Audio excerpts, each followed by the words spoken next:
一秒，一個詞，一秒。他用一句話侮辱了我，這在一秒之內發生，我該回擊他，還是該原諒他？一秒，卻決定了一切，因為他的後果之變化無窮無盡，從復仇到寬恕。當他屈從於情緒時，是否想過這些後果？極有可能沒有，然而正是這一秒，最直接地決定了他此後的人生。在一秒之內，他本可以獲得一位朋友，卻得到了敵人。那麼，我該怎麼做？原諒他，還是他值得無情的報復？在我們的世界裏，宗教與全能者催促我們去寬恕，宣稱那是正確而美善的，因為在寬恕之時，沉重的負擔、枷鎖、十字架會立刻從你的靈魂上卸下。然而從另一個角度看，寬恕是否反而為這個世界帶來更大的罪？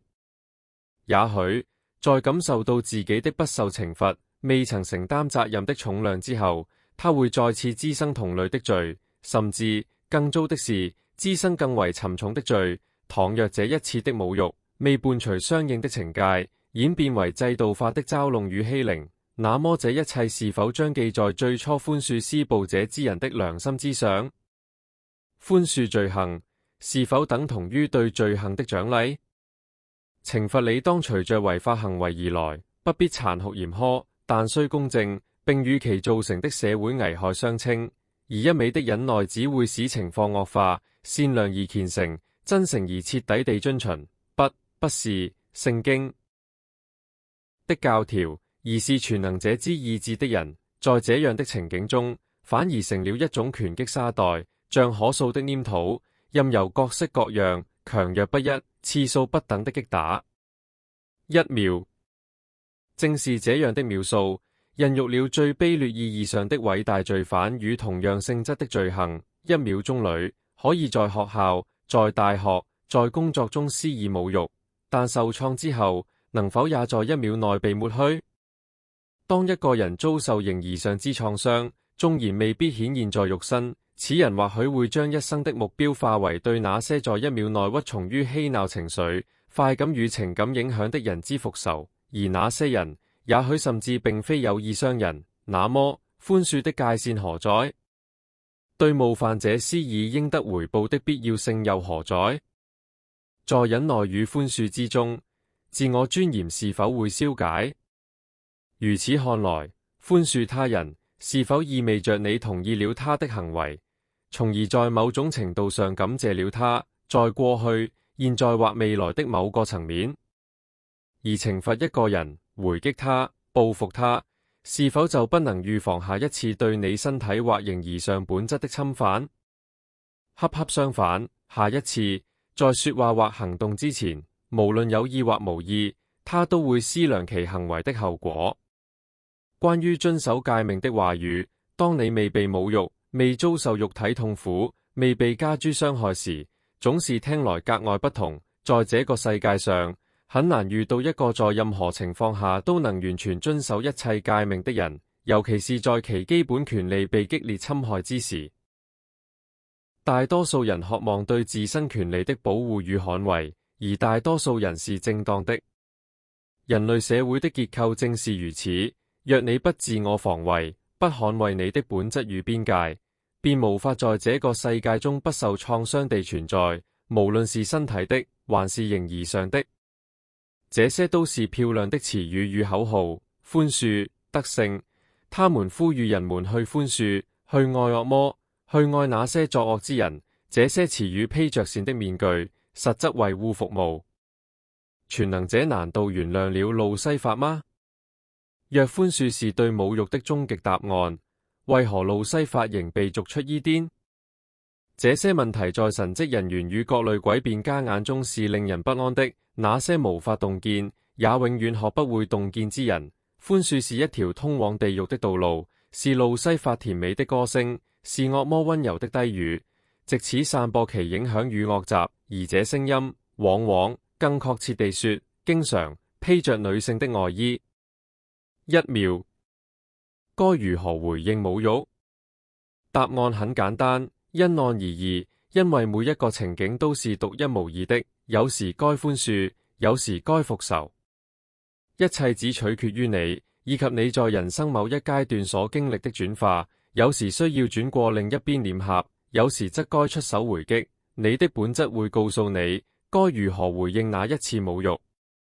若侮辱已然發生，那是否意味着全能者允許了它？為了什麼？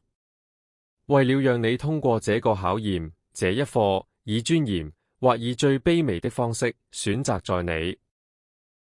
這一切之所以臨到你，發生在你身上，是為了讓你認識到自己仍需在哪些方面努力，發展哪些特質，轉化哪些性格，使之成為不再重演於你生命中的必要條件。若為此需要寬恕，那就寬恕；若需要復仇，那便毫不遲疑地復仇。1秒，僅僅1秒對我造成了傷害，而僅僅1秒將我與抉擇分隔。行動或不行動，哪一個代表懦弱，哪一個代表力量？然而，讓我們回到起點，是什麼促使一個人去侮辱另一個人？在真正健全的世界裏，難道不應當以對共同福祉、善與安全的渴望為主宰，以創造而非破壞為志向嗎？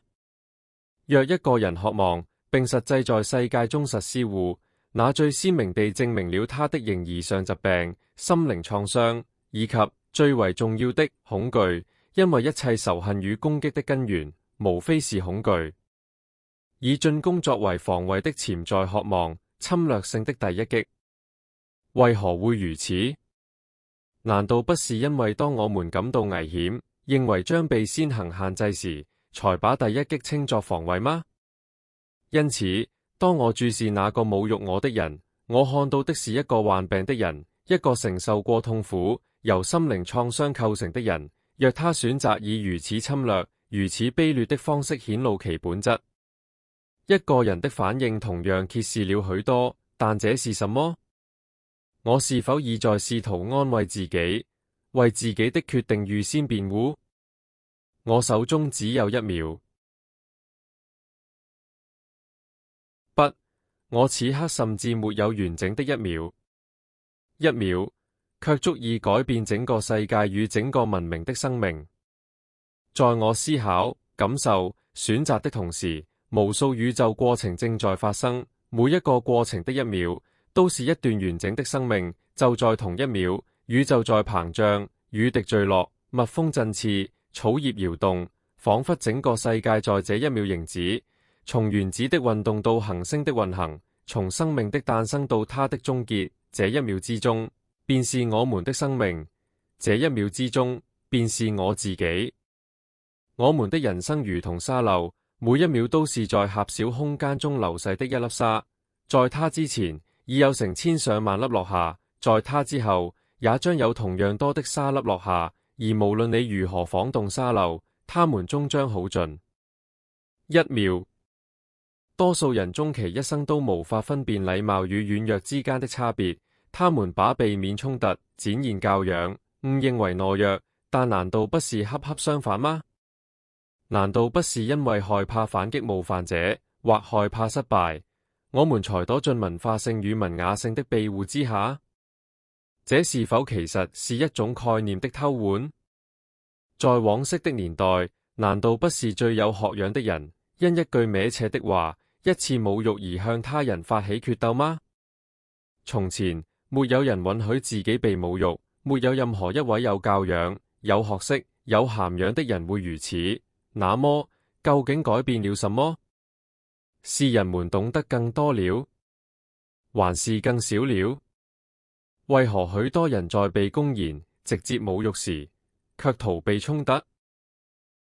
唯有參與衝突，人才能捍衛自己的立場與利益，難道不是如此嗎？1秒，我所擁有的只有1秒。